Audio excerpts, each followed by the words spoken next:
Ladies and gentlemen, happy Sunday and welcome to Gashi's Kaiman TV. Rigathi Gachagua has actually managed to take over the mountain. Rigathi Gachagua has actually managed to be the kingpin of the mountain. Yeye ndiye Simba wa mlima. He has conquered the mountain. And all the Mount Kenya leaders have agreed that Rigathi Gachagua is the kingpin of the mountain. They have all surrendered. This includes even Uhuru Muigai Kenyatta. So the dispute, the arguments of who is the kingpin of the mountain is already gone. Initially, even William Samoei Ruto would be declared as the kingpin of the mountain. Hata yeye mwenyewe alikuwa anasema hivi. And this was actually an insult to the people of the mountain. Today, Rigathi Gachagua ndiye anawika katika mlima, ndiye ambaye anasikika. Yesterday, Moses Kuria indicated the same in his Twitter handle.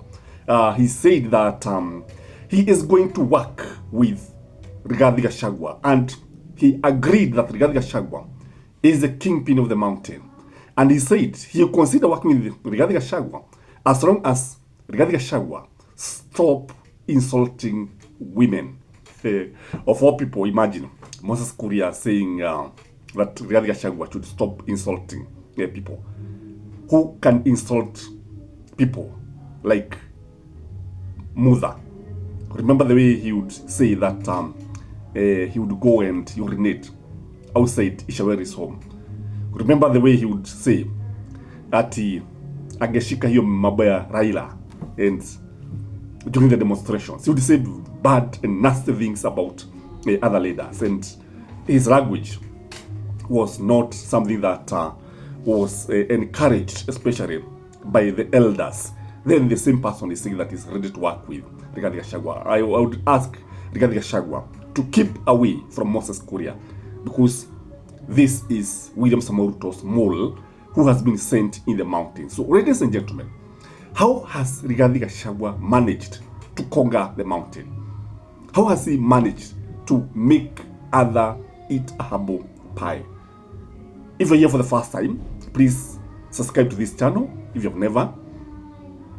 For our viewers, please like the video at this juncture as we look at the reason on how Rigathi Gachagua has managed to silence all his critics, including William Samoei Ruto. Today, if you look at the mountain, nobody is speaking.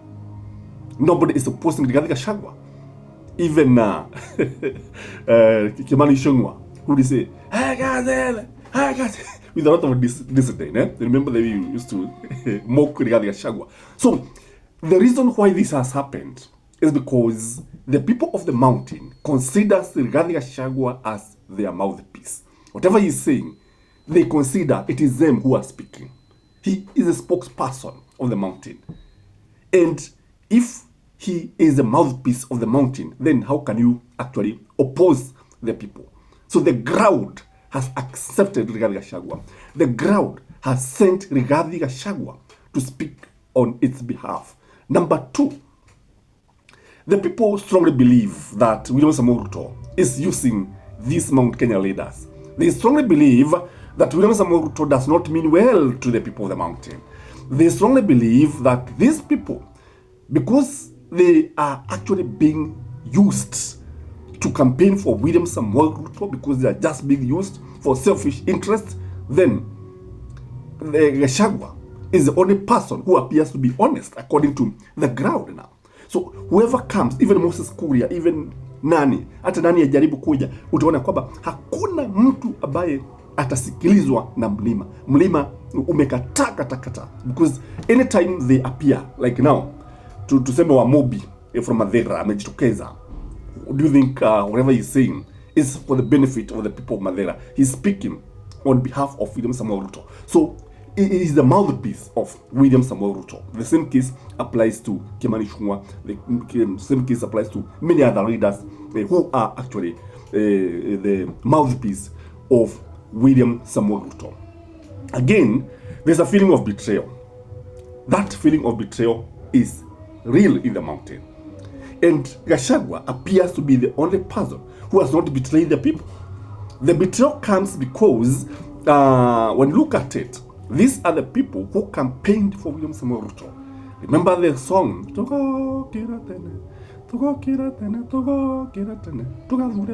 the way they would sing, they would wake up at the crack of dawn to go and vote for William Samoei Ruto. Today, they are singing the opposite, that they wake up very, very early to vote against William Samoei Ruto. That's the song in the mountain now. Now, that betrayal comes because of the broad-based government. That betrayal comes because of the impeachment of Rigathi Gachagua. That betrayal comes because these leaders voted to impeach Rigathi Gachagua instead of protecting him. So that feeling among the people is there. And therefore, people have always a tendency of siding with the oppressed, the weak person. So when Gachagua was cornered, when he fell ill, whether by design or whatever, when he went to hospital and he was hospitalized, that is the time the Mount Kenya leaders lost it.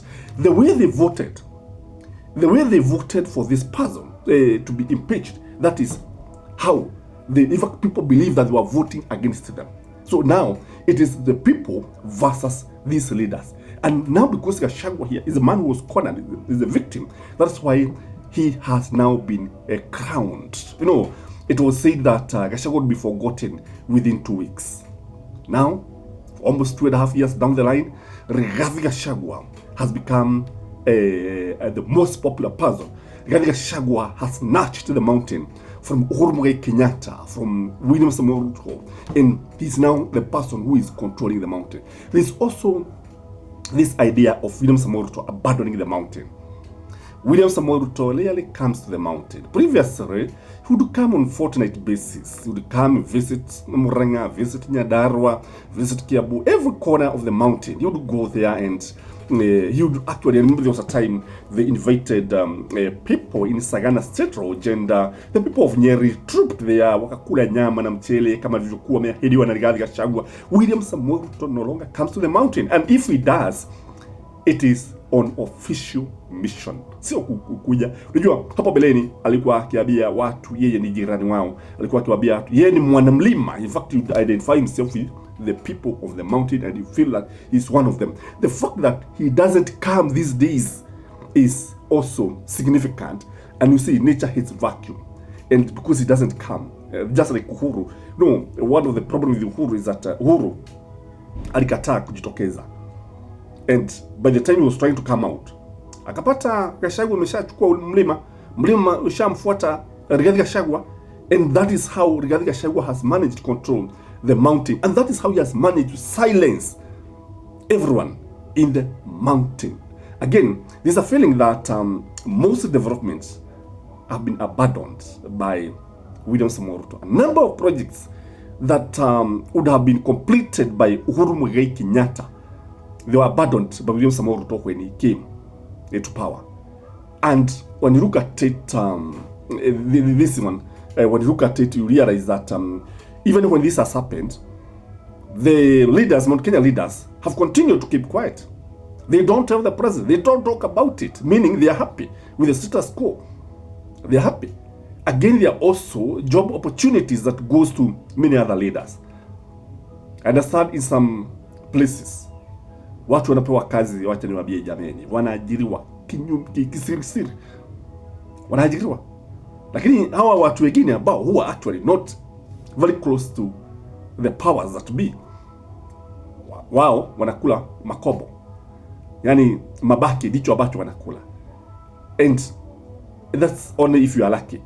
But when you look at it, hata Gachagua aliwaambia siku nyingine kwamba when William Samoei Ruto and his people are taking people to the military, kuajiriwa kwa polisi, kuajiriwa na serikali, utaona kwamba in the mountain nothing like that. Just singing Hosanna to William Samoei Ruto. They are not, people are not benefiting.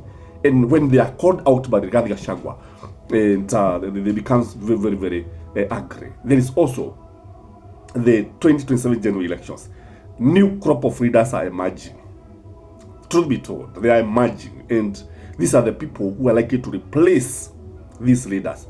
In fact, I'm seeing a situation whereby in the mountain, if you're not with the Rigathi Gachagua, I don't see your chances of being elected as a member of parliament, as a MCA, as a senator, as a governor. Maybe they lack a few.